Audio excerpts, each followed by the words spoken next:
true love gave to me, a partridge in a pear tree. Now that is one Christmas carol that is always happening. What in the world do leaping lords, French hens, swimming swans, and especially the partridge who won't come out of the pear tree have to do with Christmas? Roman Catholics in England were not permitted to practice their faith openly. Someone during that era wrote this carol as a catechism song for young Catholics, with the hidden meaning known only to members of their church. Each element in the carol has a code word for a religious reality which their children could remember. The partridge in the pear tree was Jesus Christ. So there's your history for today. I know how that street song became a Christmas carol. Pass it on if you wish. What do fir trees have to do with the incorrect birthday of the mythical figure? What does Santa have to do with it? What does eating certain foods have to do with it? Why give each other presents on this incorrect birthday of the mythical figure? Do you give anyone else presents on your birthday or your mom's? What does any of it matter? All these things you mentioned are just traditions that have been built up over the years, and these traditions are celebrated by believers and pagans alike. Mostly they are nice or fun things to do. And the Bible does not give a birthday. Early Christians did not bother to pinpoint the date of birth because they were more interested in deaths and feast days at the time. Perhaps the best idea is just to enjoy the peace and goodwill that goes with the holiday. For me, Christmas time is a time to spend with family and the Bible atmosphere. And that is what I intend to do this year.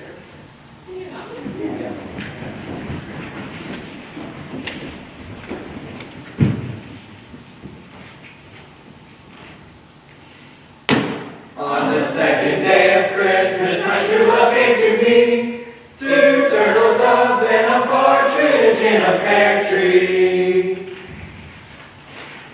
For 11 months out of the year, you have enough to navigate 2 sets of in-laws, each with their own roles and strict relax, their own inside jokes that can be dry or daffy, and their own set of manners that are poor or pristine.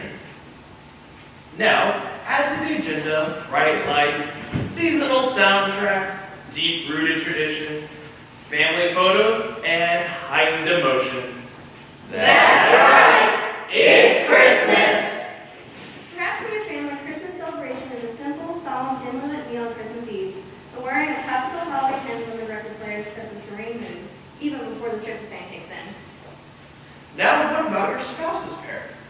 Get set for a 3-day weekend packed with gingerbread house building competitions, Christmas cracker explosions, a PJ all-day dress code, and as for background tunes, Alvin and the Chipmunks, blared through the surround sound. Before you turn into Scrooge or Brood, though, don't forget that you're an in-law too. How does your spouse's family enjoy spending the holidays with you? What must they think when you whip out the elves or Mr. Bottles, the family cat? Whoever you are, and whoever you're celebrating with, read on for expert tips on how to have a happy family holiday. Holiday how-tos for happy in-laws and you. Every family is different, and those differences become especially apparent during the holidays. As Christians, we know the true reason for the season is the gift of our Lord Jesus Christ. And what better way to make this Christmas one for peace and family unity? And how do you do that? Here are 8 tips for people who now know how to get your holidays off to a great start. Number 1, can you perfectly please everyone every year for every holiday? No, but you can work toward a balanced and fair holiday with a heart for honoring your extended family to create special memories and moments with your spouse and kids. Number 2, festivities involve food, so don't be rude. Don't be a picky eater or a drinker. Do you think green bean casserole is sloppy and fattening? But to them, it's their favorite family tradition, even if it is a sloppy, fattening one. If you must for your green salad, have the offer to provide it. Number 3, traditions. Yours, mine, and ours. Discuss with your spouse what traditions you'd like to establish as a couple and as your own family.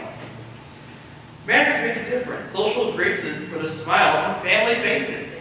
Number 5, sharing your spouse. Allow your spouse to spend time with the people they grew up with, and don't expect them to only be with you the whole time. Number 6, who's your number 1? Your spouse. This means in the debate over your husband's turkey carving skills versus your brother-in-law who can do no wrongs, carving you share support and respect on your gobbler slicey virtuoso. Number 7, joining in the joviality. To add that low pressure fun, come prepared with puzzles, movies, or board games to play with the whole family. Number 8, in-laws who aren't into your faith. You want your kids to love Christ more than Kris Kringle, so what do? Duh, you say grace before the meals.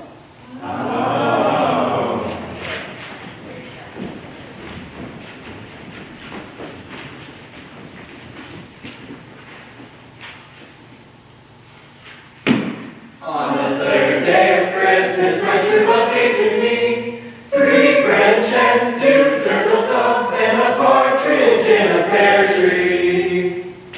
I dread Christmas from the first sign that it's approaching here. Food, food, and more food.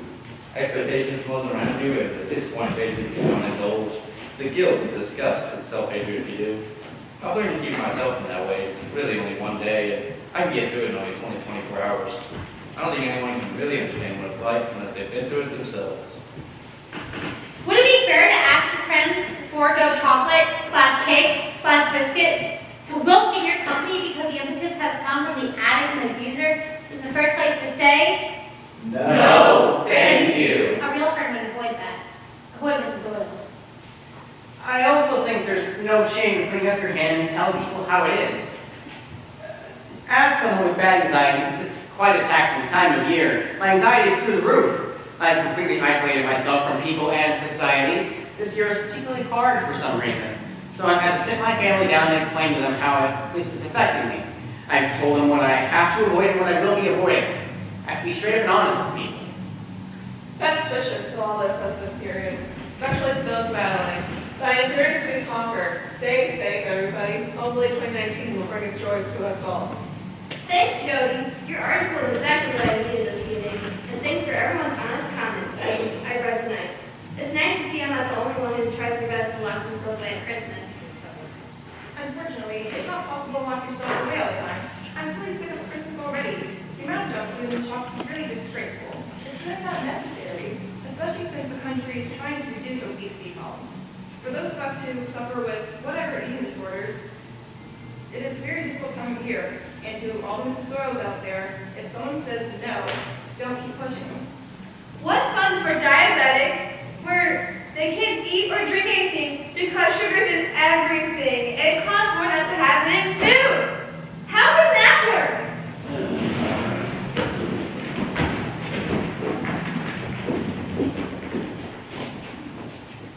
Well, we had a surprisingly good Whole Foods Thanksgiving meal while visiting relatives, and when our own schedule was pretty crazy, decided we couldn't go wrong with our local Whole Foods for Christmas.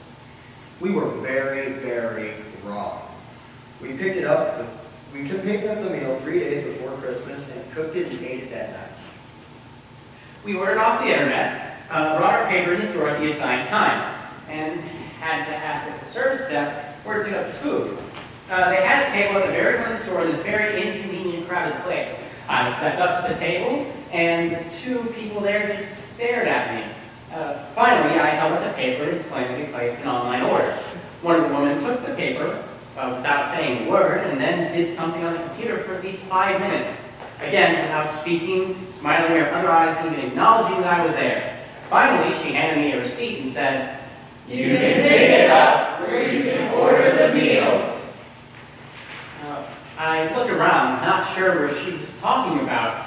She got up clearly perturbed and walked me back to the deli area where she went behind the counter and came out with an old junky box with food in it. She put it in the cart and then walked off. I called out after her, Are there any corrections? And she went back to the front and gave me a paper. So I guess we could say that things did not begin well.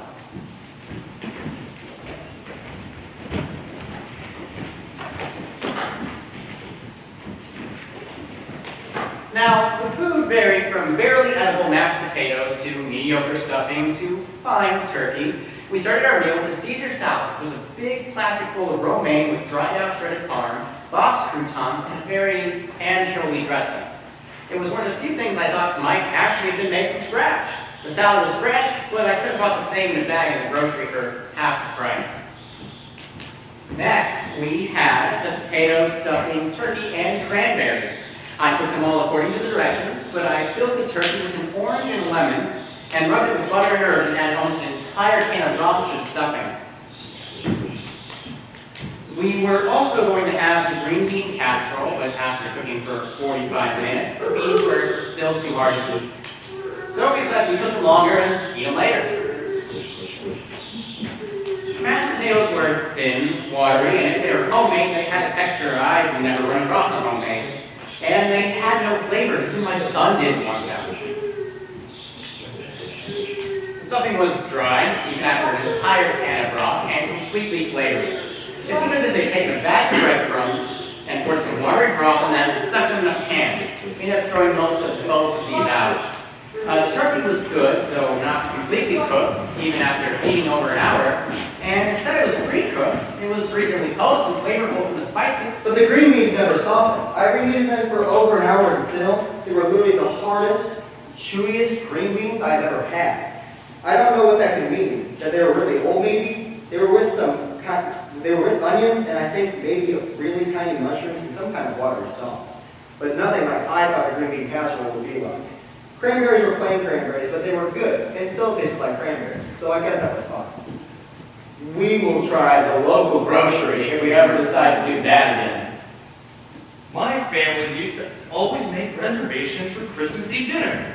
It was like a family tradition. For a while. But we decided to stop after our last experience. It took us over 2 hours from the time we ordered to the time we received our food. Granted, we had a big group, 10 people. But 2 hours is still way too long to eat some boring turkey. My friend recommended Whole Foods, so I think we'll try that next year.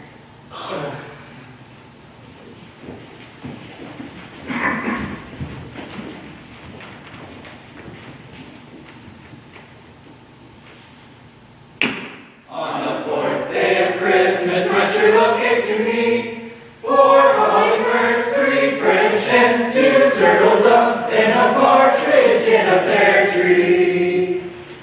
Calling all Black Friday vacationers, we will once again be camping out for sales, making this our 10th year. If you're in the Jacksonville, Florida area, please feel free to contact me for accommodations since we have extra supplies. Last year, we were featured on CNN, USA Today, and all of your local networks. Yet another year and another plan for camping in a society which is quickly evolving online sales. We had such a great year last year that the tradition is still moving forward. We were sad to hear that the tailgaters have packed their tents and moved on. This was 10 years of stories and memories from them which will be missed. Perhaps one of them can someday visit us on business. I know this is hard to lose members whose interest has waned and new converts are hard to find since online deals are so compelling. I'm only planning to turn the gates with 1 turkey order. That's smart, because I'm the best dog mom.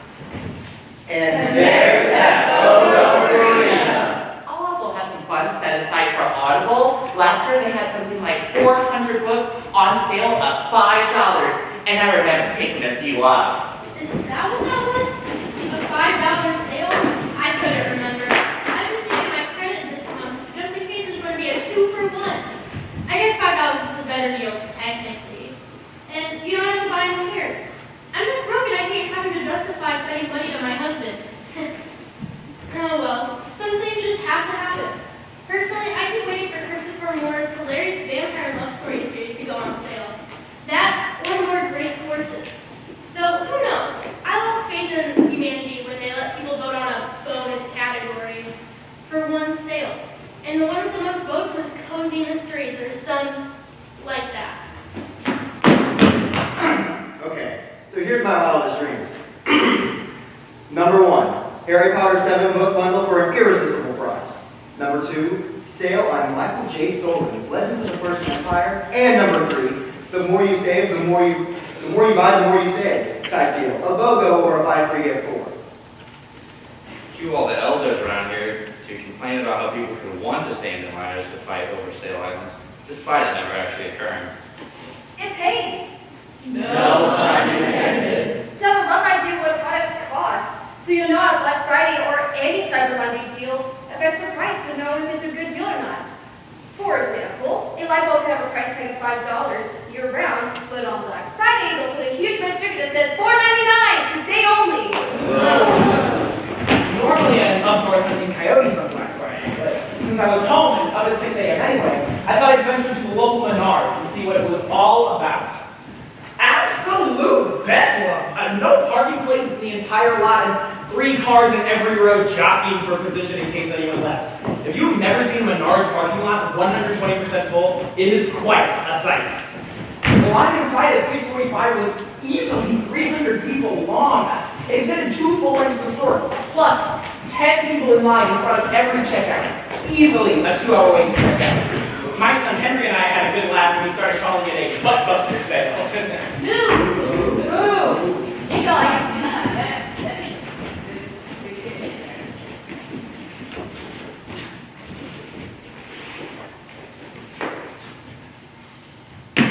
On the 5th day of Christmas, my true love gave to me 5 golden rings, 4 calling birds, 3 French hens, 2 turtle doves, and a partridge in a pear tree. If you're looking for some really harsh WTF cards, check out some from the 19th century. There's you'll find cards featuring Santa beating and even absconding with naughty children, the Krampus monster, and dead sparrows. And these were supposedly a symbol of good fortune for the new year. And these were the real deal, not just parodies. I ordered these cards for Christmas to send to friends and family. Upon receiving the cards, the image quality was poor and blurred. I couldn't use these cards and had to settle with the regular Hallmark cards. I was really looking forward to sending personalized cards to friends. Very disappointed with the quality. Deck their walls and mantles with custom cheer. Want to send your family, loved ones, or customers to stand on holiday cards this season? It's easy and fun to create one-of-a-kind experience with your unique personality and style. Explore flat or folded options, paper styles, finishes, and hundreds of festive designs, including this carpeted themes to find your perfect look. And then make it truly yours with customization.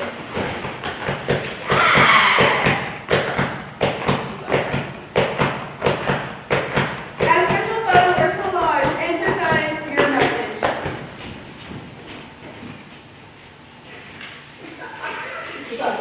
Misleading! This print looks like it will be glitter, but it's a glossy picture of glitter that shows fingerprints from folding. Very cheap looking. Guess what I got what I paid for?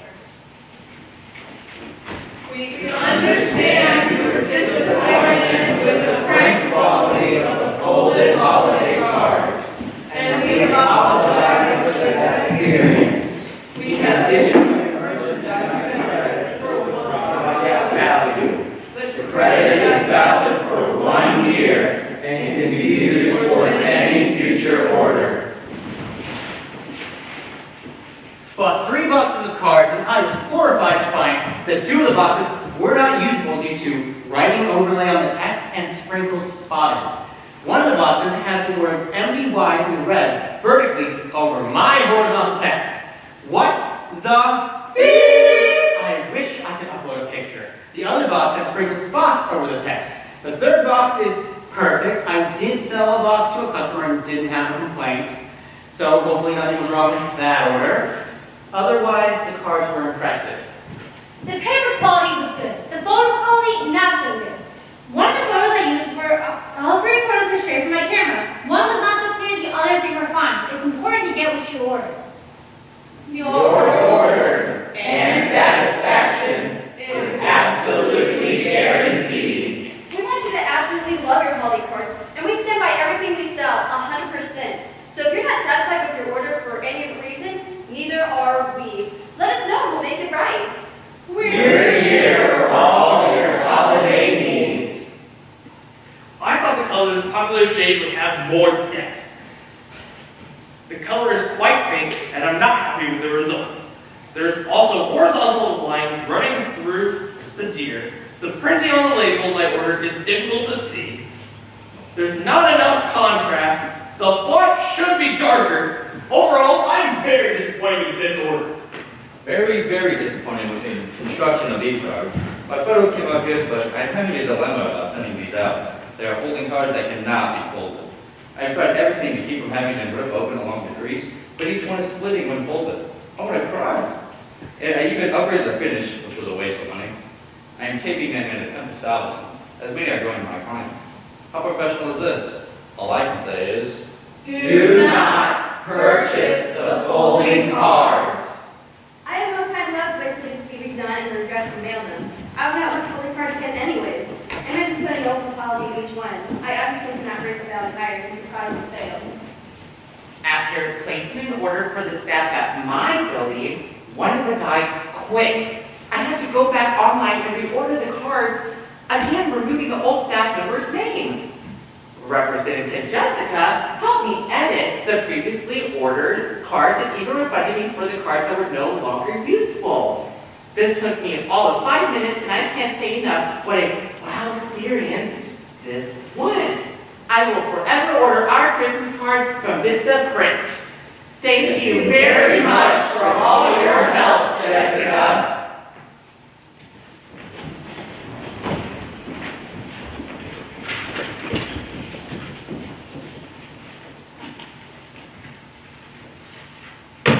On the sixth day of Christmas, my true love gave to me 6 geese a-laying, 5 golden rings, 4 calling birds, 3 French hens, 2 turtle doves, and a partridge in a pear tree.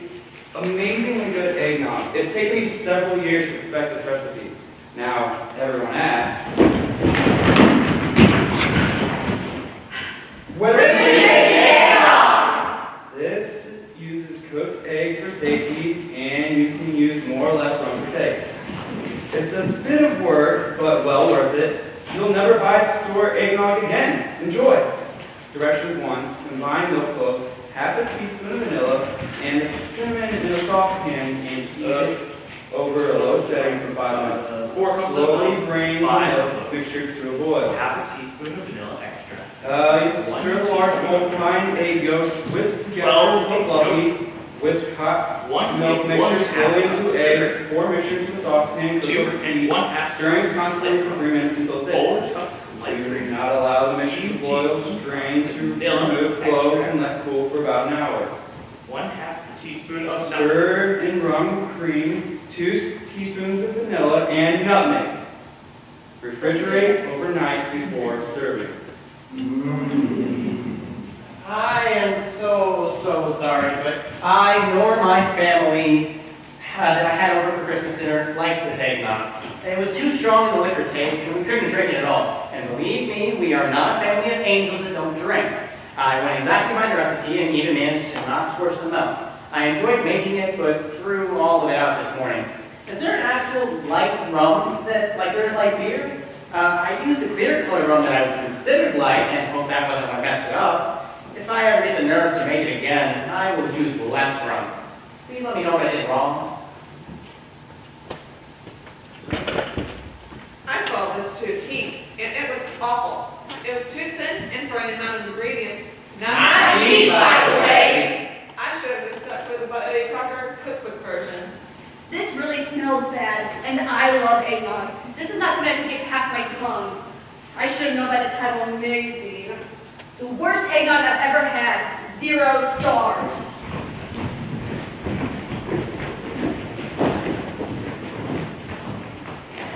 So, the negative reviews almost scared me away, but after I read if you don't like this recipe, you don't like eggnog, I decided to give it a shot, and they were right. I followed suggestions of using only 1 cup of sugar. It's definitely sweet enough with 1 cup. However, I did not add rum. Instead, I used 1 teaspoon of rum extract. Everything else I followed to the letter. Be very, very careful not to burn the milk. When returning the mixture to saucepan, I was worried. A lot of people said the mixture coagulated. After 3 minutes went by, as suggested on medium heat, the mixture was foaming but not thickening. I wondered, how thick is thick? As soon as I saw a pudding-like chunk on my spoon, I immediately removed the pan from the heat and kept stirring. As it cooled, it thickened significantly. It ended up like pumpkin pie filling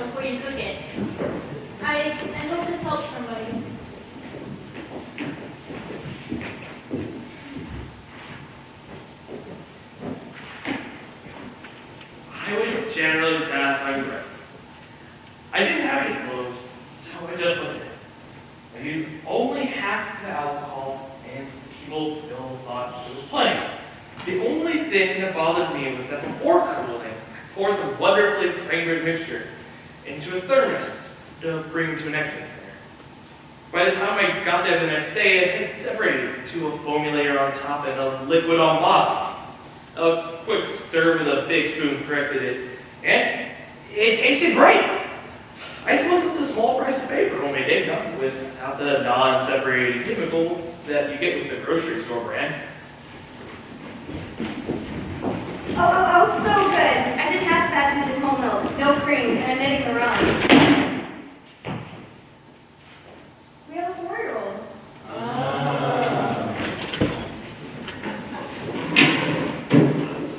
Oh, right, this is excellent. It's in my refrigerator right now, waiting to be served tomorrow night, and I'm with my coworkers. I hope it makes it. My husband is hanging on beach and asking for taste. Thanks for a great recipe. This will definitely become a holiday tradition. You can use up to half the rum and still have the flavor of it without getting toasted. But depending on how big your holidays are, you might want to add a full amount and then some. I don't like eggnog, but I love this stuff. I just tried it over Thanksgiving holidays at my brother's house and fell in love. It's so delicious. I can't imagine not having it every year for the rest of my holiday seasons. My brother used rum in his batch. It kept really well in the fridge. We sampled it for days. The only thing I would change is that I would make a bigger batch so we can enjoy larger cups without drinking it up all in one day. Thanks for sharing, Natalie's mom.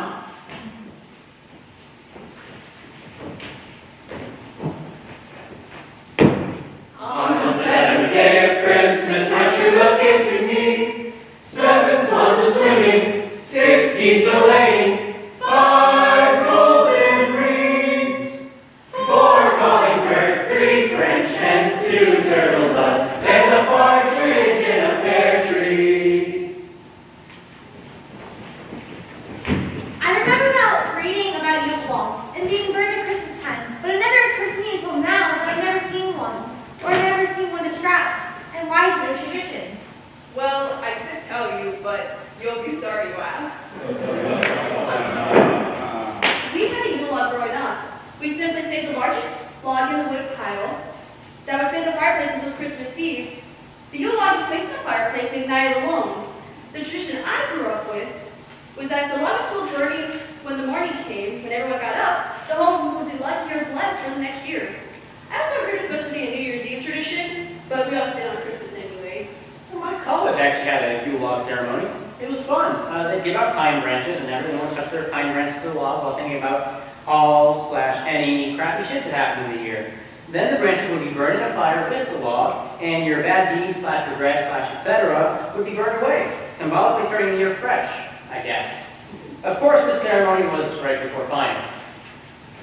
Around my house, the Yule log is the first dump I take after Christmas dinner. Smells like pumpkins.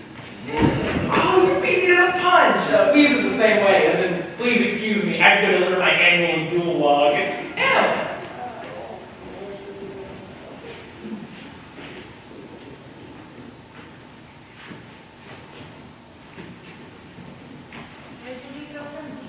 We become trees next. We move and then We go back to Stay the farm. here. We go to your line. That's what we can do. Connor, are you ready?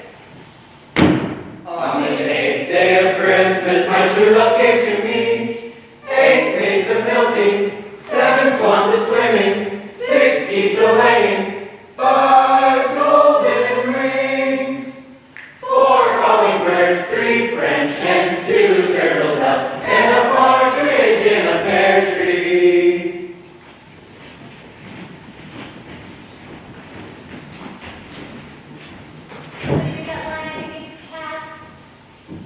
The most environmental friendly tree is no tree. This is true of literally every product that exists. Most things are completely unnecessary, but nice to have, which is perfectly described a Christmas tree. No, cutting down a tree and turning it into a product that is then shipped is worse for the environment than not consuming the tree and just letting it grow. Not exactly. If people stopped buying 5 Christmas trees, it would lead to fewer trees overall. For every tree that's cut down, 4 or 5 are planted. Those 4 or 5 per one cut tree would not be planted because there was no demand for that one tree. The net result would be fewer trees. What do you do with the tree after Christmas? I've never used a real tree. Save your money and the environment and don't buy a tree. I just saw a video of a Christmas tree going up in flames. Not something you want to have in your living room with cheap lights around it. Or be responsible and avoid that issue. Haven't you ever seen a computer full of lanes go up in flames? Be responsible and avoid that issue. Just because something is dangerous for irresponsible people, Which describes nearly everything. Doesn't mean responsible people need to avoid it. Why not just use a Festivus pole? Then you can give it back to the stripper club afterward. A win-win. Or you can do the really hippie thing and keep a live Christmas tree outside, best if you have a bay window. My family did this growing up, and I'm doing it now as a homeowner. You should be able to get 3 to 4 years out of a good potted tree, and after that time, you can plant it wherever. Plus, there's no risk of the tree dying if you leave it outside. I keep mine currently about 4 tall, not clean pot at the side of the house during the year, and you just reel it on over to the window and decorate it for Christmas time. We use the plastic Arno wall. Just stack boxes under it. One of these days, I want to get a cheap projector to project lights on it. Won't that just be darling? We just leave the fireplace channel on 24/7. Is that environmentally friendly?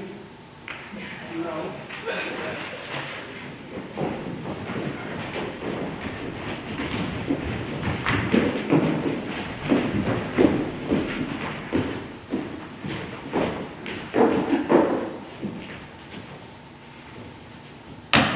On the 9th day of Christmas, my true love gave to me 9 ladies dancing, 8 maids a milking, 7 swans a swimming, 6 geese a laying, 5 golden rings, 4 calling birds, 3 French hens, 2 turtle doves, and a partridge in a pear tree.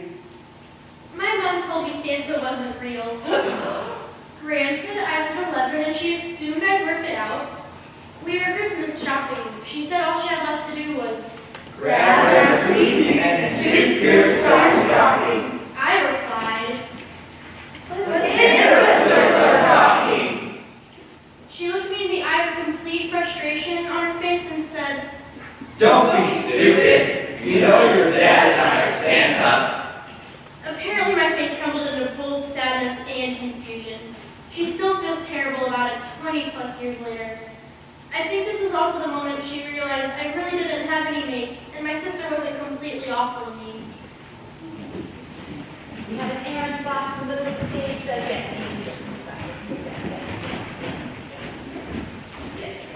When we were older, she didn't say that Santa wasn't real per se.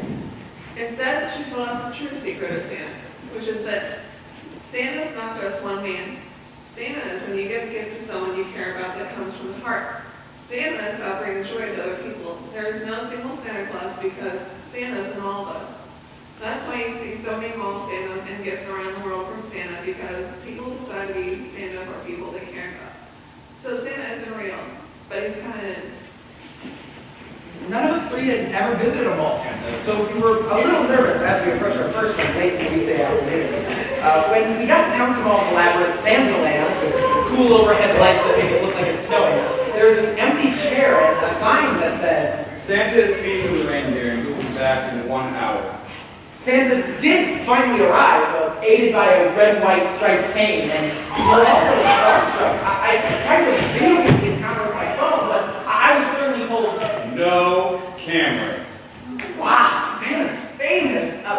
Saint Nick warmly invited the boys to sit on either side of him and asked them what they wanted for Christmas. Jack, 8, was quick to request a remote-controlled airplane, while Benny, 6, asked some questions first. We're Jewish. Will you still bring us presents? After a moment's pause, Santa said, Sure.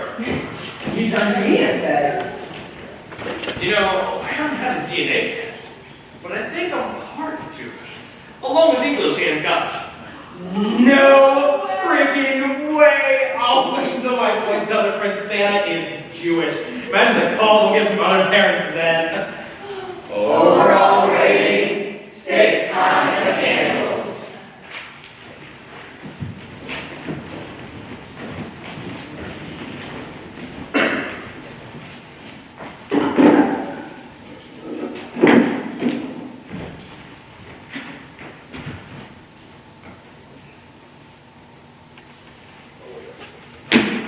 On the 10th day of Christmas, my true love gave to me 10 lords weeping, 9 ladies dancing, 8 maids a milking, 7 swans a swimming, 6 geese a laying, 5 golden rings, 4 hummingbirds, 3 French hens, 2 turtle doves, and a partridge in a pear tree.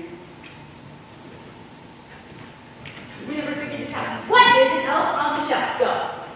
What is an elf on the shelf?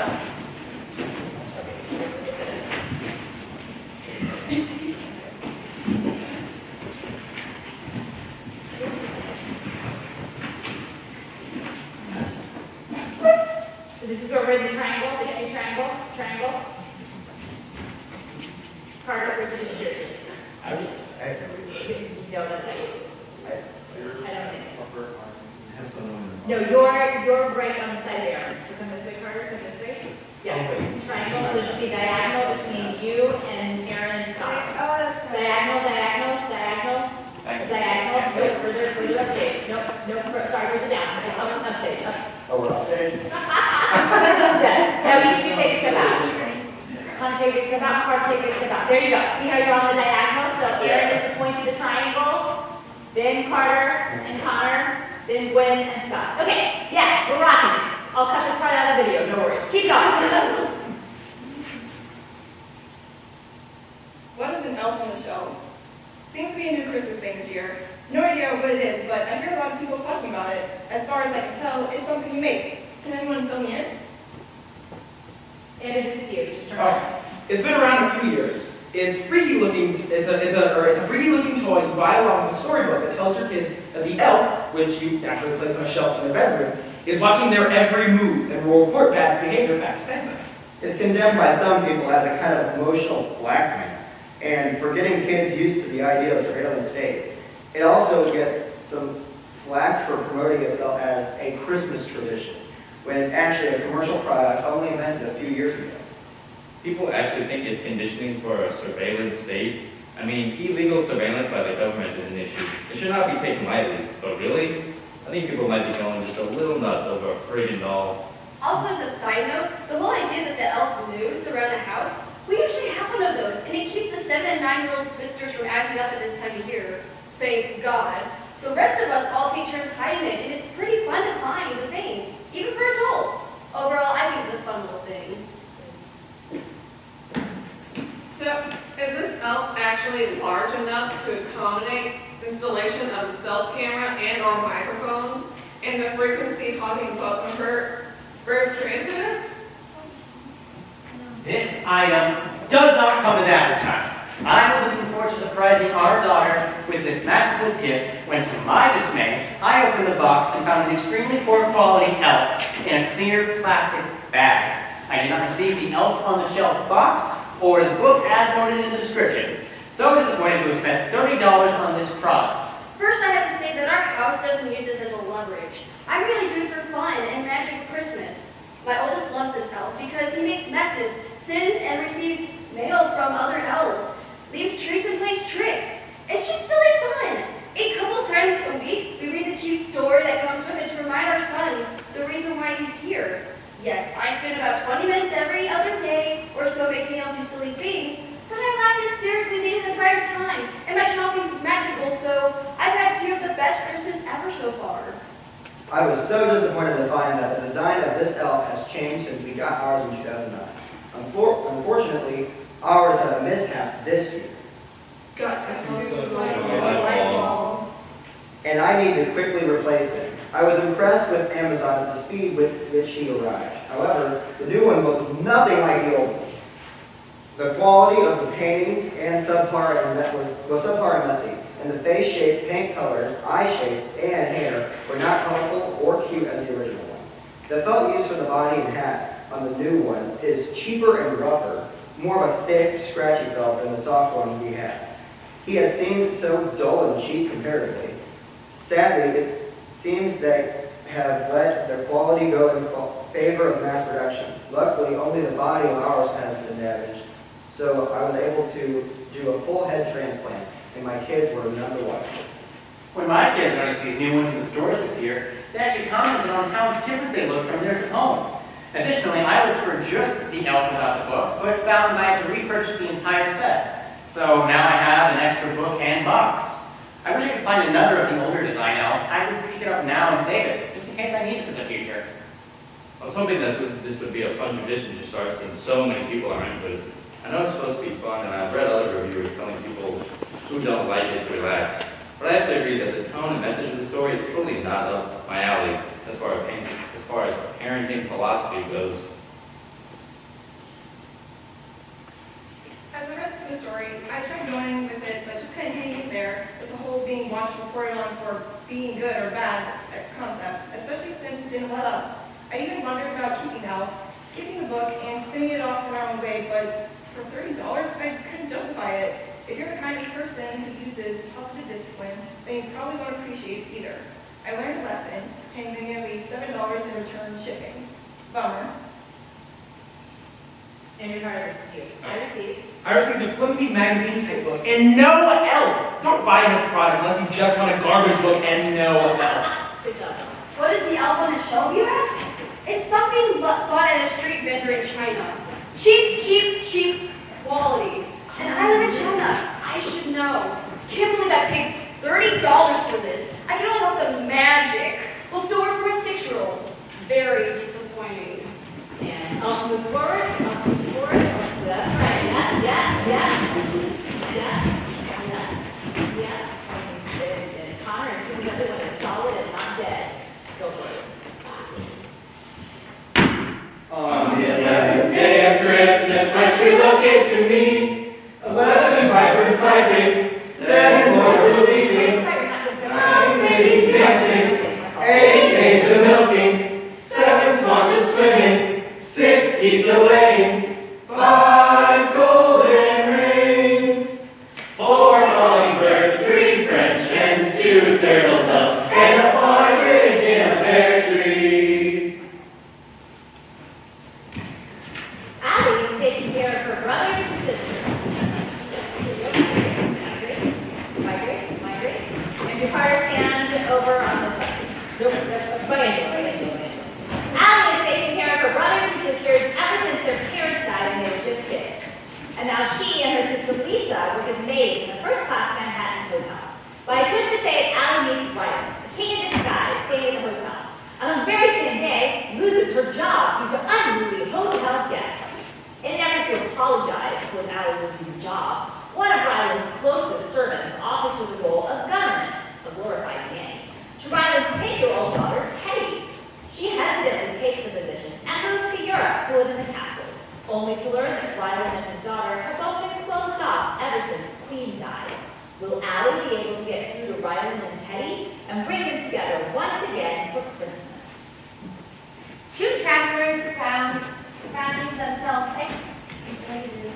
linked in a freak snowstorm waylaid their Christmas plans to an overcrowded hotel airport in Buffalo. Eternal optimist and hopeless romantic Paige Summers desperately needs to find her way to the city so that she can meet her fiancé's parents before her storybook wedding. And it's up to a guy she can't stay in. Fellow passenger and total stranger Dylan McKenzie, a guy permanently soured on romance after his girlfriend broke his heart, to rise to the occasion and become Paige's off-white knight in shining armor. Sarah Shaw is the type of woman who prefers to sit on the sidelines at work, but when her big idea for a Christmas initiative is stolen, she makes a wish to Santa that she finally have the courage to stand up for herself. She'll have to find a way to channel the Christmas magic and speak her mind on her own, or risk losing everything.